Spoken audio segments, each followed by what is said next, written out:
আসসালামু আলাইকুম ওরহমতুল্লাহি ওয়াবারাকাতুহ।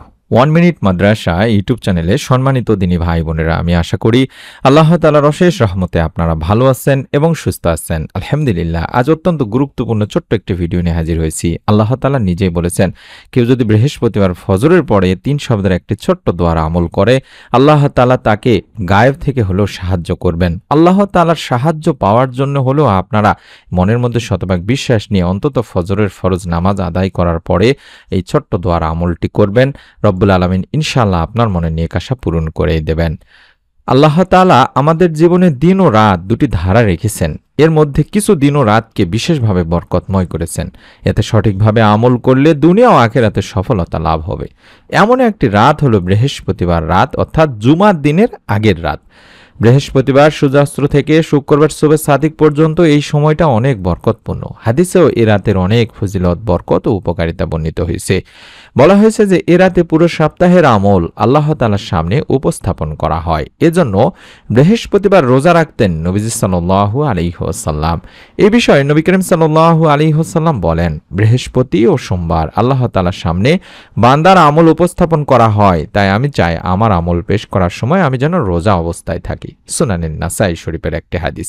তাছাড়া এই দিনের রোজার সবচেয়ে বড় ফজিলত হলো এর মাধ্যমে আল্লাহ তাআলা বান্দার গুনাহ মাফ করেন। আবু হুরায়রা রাদিয়াল্লাহু তাআলা আনহু থেকে বর্ণিত, তিনি বলেন, নবীজি সাল্লাল্লাহু আলাইহি ওয়াসাল্লাম গুরুত্বের সাথে সোমবার বৃহস্পতিবার রোজা রাখতেন। নবীজিকে জিজ্ঞাসা করা হলো, আল্লাহ রাসূল, আপনি গুরুত্বের সাথে সোমবার বৃহস্পতিবার রোজা রাখেন, এর কারণ কি?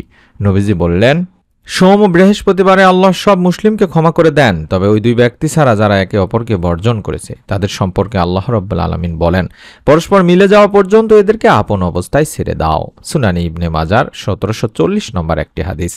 যে মুসলমান পরস্পরের সাথে ঝগড়া করে অন্যের প্রতি রাগান্বিত হয় তাদের এ রাতেও ক্ষমা করা হবে না। একইভাবে আত্মীয় স্বজনের সাথে সম্পর্ক ছিন্নকারীকেও এ রাতে ক্ষমা করা হবে না। এ কারণেই নবী করিম সাল্লাল্লাহু আলাইহি ওয়াসাল্লাম কোনো মুসলমানকে অন্য মুসলমানের সাথে 3 দিনের বেশি রাগ করে থাকতে নিষেধ করেছেন। বুখারী মুসলিম শরীফের সহিহ হাদিস। তাই অনুরোধ করছি এই বিষয়টি মাথায় রেখে তারপরে আপনারা আমলটি করবেন। রব্বুল আলামিন চাহে তো এই আমলের উসিলায় আপনার মনে নেক আশা পূরণ হয়ে যেতে পারে। আর ফজরের নামাজ অত্যন্ত ফজিলতপূর্ণ একটি নামাজ। নামাজ কায়েম করো সূর্য ঢলে পড়ার পর থেকে রাতের অন্ধকার পর্যন্ত, এবং কায়েম করো ফজরের নামাজ। নিশ্চয়ই ফজরের নামাজ উপস্থিতির সময়। নামাজের মধ্যে যেমন ফজরের রয়েছে বিশেষ গুরুত্ব, তেমনি সময়ের মধ্যেও ফজরের সময়ে রয়েছে বিশেষ গুরুত্ব। তাই তো পবিত্র কোরআনুল কারিমে ফজর নামে একটি সূরা রয়েছে। ওই সূরার শুরুতে আল্লাহ রাব্বুল আলামিন ইরশাদ করেছেন, শপথ ফজরের। সূরা ফজর প্রথম আয়াত। হাদিসে ও ফজরের নামাজের বিশেষ তাগিদ দেওয়া হয়েছে। বলা হয়েছে, জুনবুদ ইবনে আব্দুল্লাহ রাদিয়াল্লাহু তাআলা আনহু থেকে বর্ণিত, মহানবী সাল্লাল্লাহু আলাইহি ওয়াসাল্লাম ইরশাদ করেছেন, যে ব্যক্তি ফজরের নামাজ পড়বে সে আল্লাহর জিম্মায় থাকবে। সহিহ মুসলিম শরীফের সহিহ একটি হাদিস। এই গুরুত্বপূর্ণ ফজরের নামাজ আদায় করার পরে আল্লাহ তাআলার কাছে আল্লাহর গায়েবী সাহায্য লাভের একটি ছোট্ট দোয়ার আমরা আমল করব। ইনশাআল্লাহ রব্বুল আলামিন চাহে তো এই আমলের ওসিলায় আপনার মনে নেক আশাও পূরণ হয়ে যাবে। মানুষের জীবনে নানান সমস্যা, নানান ধরনের সমস্যা আপতিত হয়। তখন মানুষ কষ্ট পায়, দুঃখ ব্যথায় জর্জরিত হয়। কেউ কেউ বিপদে ধৈর্য হারিয়ে দিশেহারা হয়ে পড়ে। কারো কারো স্বাভাবিক জ্ঞান বুদ্ধি পর্যন্ত লোপ পায়। কি করবেন, কি করা উচিত তা নির্ণয় করতে পারেন না। এই ধরনের অবস্থা থেকে পরিত্রাণের জন্য মানুষ আল্লাহ তাআলারই কাছে তখন সাহায্য কামনা করে, আল্লাহ তাআলার কাছে সহযোগিতার প্রার্থনা করে, যেন তিনি তার সমস্যা মুক্ত করে দেন, বিপদ থেকে মুক্তি দান করেন। মানুষ কোন পথে ও কিভাবে আল্লাহর সাহায্য কামনা করবে সেই উপায় ও পথ তিনি বাতলে দিয়েছেন। এই প্রসঙ্গে পবিত্র কোরআনুল কারিমে আল্লাহ তাআলা ইরশাদ করেছেন, তোমরা নামাজ ও সবর বা ধৈর্যের মাধ্যমে আল্লাহর সাহায্য কামনা করো। সূরা বাকারাতে বলা হয়েছে। আমরাও চেষ্টা করব আল্লাহ রাব্বুল আলামিনের উপর একমাত্র ভরসা করে এই ছোট্ট দোয়ার আমলটি করব। বস্তুত সৎ পণ্যের পথে চলা যদি কারো পক্ষে কষ্টকর বলে মনে হয়, তবে এর একমাত্র প্রতিষেধক হচ্ছে ধৈর্য, সহিংসতা ও নামাজ। আর এই দুটি কাজ থেকে মুমিন মুসলমানেরা যে শক্তি লাভ করবে সেটা তার পথ চলাকে সহজতর করে দেবে। এছাড়াও মহানবী সাল্লাল্লাহু আলাইহি ওয়াসাল্লাম কঠিন বিপদ আপদের মুহূর্তে আল্লাহর সাহায্য লাভের কথা বলেছেন, গায়েবী সাহায্য লাভের কথা বলেছেন, এমনকি আল্লাহর সাহায্য লাভের দোয়াও শিখিয়ে দিয়েছেন।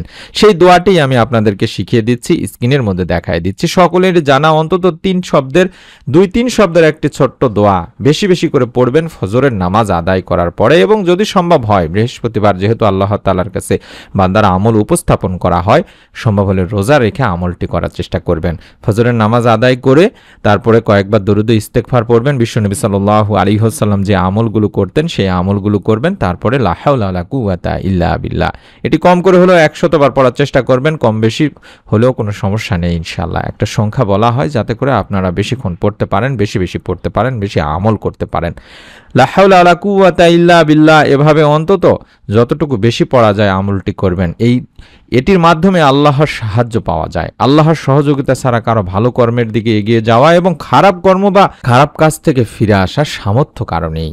এটি বিষয়ে বলা হয়েছে, আবু মুসা রাদিয়াল্লাহু তাআলা আনহু বলেন, আমরা যখন এক সফরে আল্লাহ রাসূল সাল্লাল্লাহু আলাইহি সাল্লামের সঙ্গে ছিলাম, তখন মানুষ সেখানে উচ্চ স্বরে তাকবীর পাঠ করছিলেন। আল্লাহ রাসূল সাল্লাল্লাহু আলাইহি সাল্লাম তা শুনে বললেন, হে মানবজাতি, তোমরা জীবনের উপরে সদয় হও, কেননা তোমরা তো কোনো বধির অথবা অনুপস্থিত সত্তাকে ডাকছো না, নিশ্চয়ই তোমরা ডাকছো সর্বশ্রোতা ও নিকটবর্তী সত্তাকে, যিনি তোমাদের সঙ্গেই আছেন। আবু মুসা রাদিয়াল্লাহু তাআলা আনহু বলেন, আমি তার পেছনেই ছিলাম। তখন আমি বলছিলাম, আল্লাহর সহযোগিতা ছাড়া কোনো ভালো কাজের দিকে এগিয়ে যাওয়ার এবং মন্দ কর্ম বা খারাপ কাজ থেকে ফিরে আসার সামর্থ্য নেই। তখন নবী সাল্লাল্লাহু আলাইহি সাল্লাম বলেন, হে আব্দুল্লাহ ইবনে কায়েস, আমি তোমাকে জান্নাতের গুপ্তধনসমূহের মধ্যে কি একটি গুপ্তধনের কথা জানিয়ে দেব? আমি বললাম, অবশ্যই হে আল্লাহর রাসূল সাল্লাল্লাহু আলাইহি সাল্লাম। অতঃপর তিনি তখন বললেন, লা হাওলা ওয়ালা কুওয়াতা ইল্লা বিল্লাহ, অর্থাৎ উপরোক্ত দোয়াটি পড়তে বললেন। এটি সহিহ মুসলিম শরীফের সহিহ একটি হাদিস। অর্থাৎ আল্লাহর সাহায্য লাভের জন্য এই দোয়াটি যথেষ্ট। যদি আপনারা মনের মধ্যে শতভাগ বিশ্বাস নিয়ে নিয়ত করে এই আমলটি করেন, মনের মধ্যে যদি বিশ্বাস থাকে যে আল্লাহ তাআলা এই আমলের উসিলায় আমাকে গায়েব থেকে হলেও সাহায্য প্রদান করবেন, তাহলে রব্বুল আলামিন ইনশাআল্লাহ আপনি এর ফল পাবেনই পাবেন, রব্বুল আলামিন আপনাকে সাহায্য করবেনই করবেন। তাই অনুরোধ করছি, লা হাওলা ওয়ালা কুওয়াতা ইল্লা বিল্লাহ এই আমলটির মাধ্যমে আল্লাহর সাহায্য চাইবেন, মনের নেক আশা পূরণের জন্য দোয়া করবেন। কার কি মনের নেক আশা আছে সেগুলো তুলে ধরবেন। চাইলে নেক সন্তানের জন্য প্রতিদিনের আমল ইউটিউব চ্যানেলের ভিডিওগুলো দেখে আল্লাহ তাআলার কাছে নেক সন্তানের জন্য চাইতে পারেন। এই দোয়াটির আমল করে নেক সন্তান লাভের দোয়াগুলো করলে আল্লাহ তাআলা ইনশাআল্লাহ আপনাকেও সাহায্য করবেন। আমি অনুরোধ করব, 1 মিনিট মাদ্রাসা ইউটিউব চ্যানেলটি সর্বপ্রথম নতুন নতুন আমলের ভিডিওগুলো তৈরি করে থাকে। অসংখ্য দিনী ভাই বোনেরা আমাদের ভিডিওগুলো দেখে রিমেক করেন, হুবহু তৈরি করেন, সেম আমলগুলো দিয়ে থাকেন। তাই অনুরোধ করছি, যদি আপনারা সবার আগে নতুন আমলের ভিডিওগুলো পেতে চান, 1 মিনিট মাদ্রাসা চ্যানেলটির সঙ্গে থাকার চেষ্টা করবেন। সকলে ভালো থাকুন, সুস্থ থাকুন। নতুন ভিডিও দেখার আমন্ত্রণ জানাচ্ছি। আসসালামু আলাইকুম ওয়া রাহমাতুল্লাহি ওয়া বারাকাতুহু।